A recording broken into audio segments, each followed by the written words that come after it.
مرحبا، معنا اليوم وصفة لازانيا مميزة شهية وسهلة التحضير. نحتاج حبة بصل مفرومة،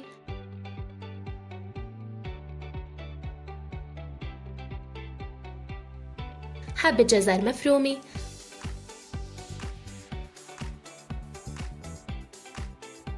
بالمقلاية على نار متوسطة نضيف ملعقتين زيت زيتون، 400 جرام لحمة مفرومة ناعم، نصف ملعقة صغيرة ملح، نصف ملعقة صغيرة فلفل أسود، نصف ملعقة صغيرة بابريكا.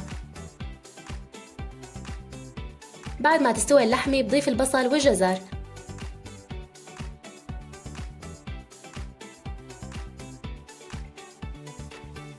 بضيف كوب صوص البندورة وبحركهم مع بعض.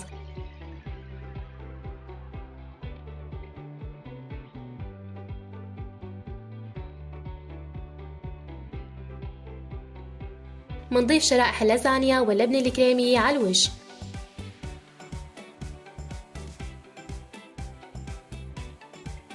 كوب صوص البندورة،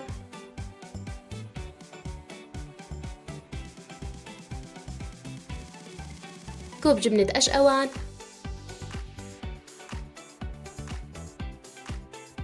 بغطيهم لتذوب الجبنة. وهيك وصفتنا جاهزة للتقديم. بزينها بالبقدونس. جربوها وألف صحة وهنا.